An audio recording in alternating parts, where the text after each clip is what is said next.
Hello and welcome to this episode of Young and Visionary with me, Esnat Suleiman. This is episode 2 of a series on the investment life cycle. In the previous series, I sort of spoke about the early accumulation stage, which was between the ages of 20 to the age of 35, roughly. Now, this second phase that I'll be speaking about in this episode is the late accumulation phase, which I would roughly look at between the age of 35 to 50. So if you're within this age or you are in the first age group and you're looking to plan for the next phase of your life, stay tuned.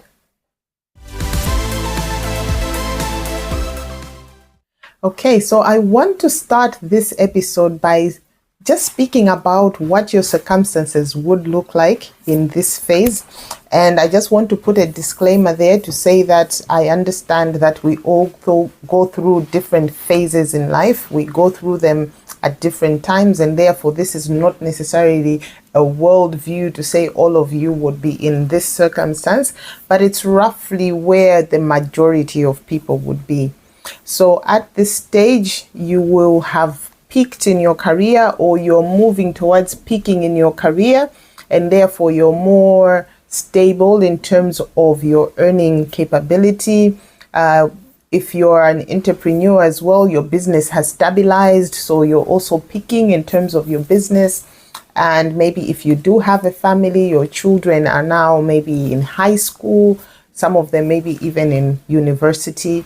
So at this stage, likely you would have paid off your education loan unless you went to do a master's, so maybe you have a new education loan. At this stage, you probably own a car, and you have paid off any car loans that you could have had. Some of you may be well into repaying a mortgage. Some of you may have fully repaid a mortgage. Some of you are still constructing your homes. Others have completed constructing their homes. One thing that I do want to mention is that this is the stage where you really need to seriously be thinking about owning now a home for you to live in.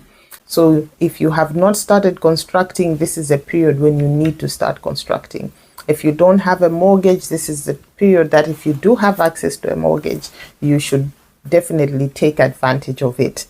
It will give you a bit more stability around your personal situation that can allow you to now focus on other things such as the investments.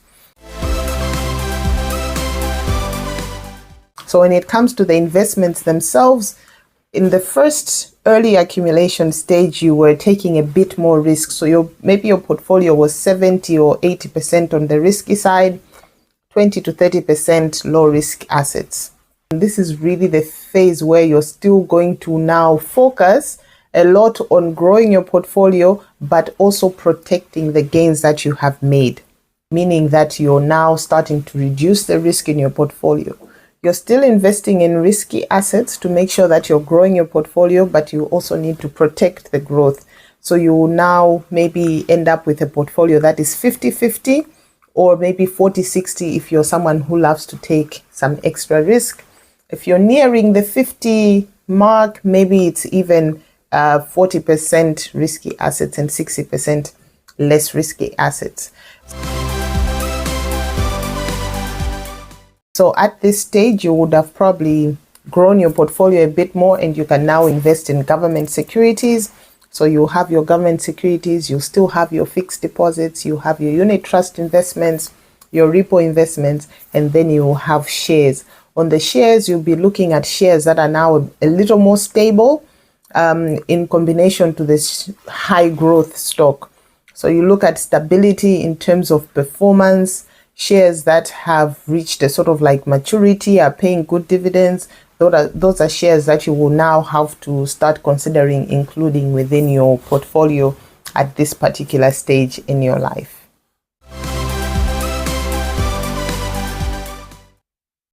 And that wraps up episode 2 of this series on the investment life cycle, where I was talking about the late accumulation stage.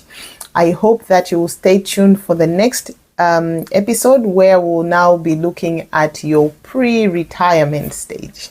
Stay tuned.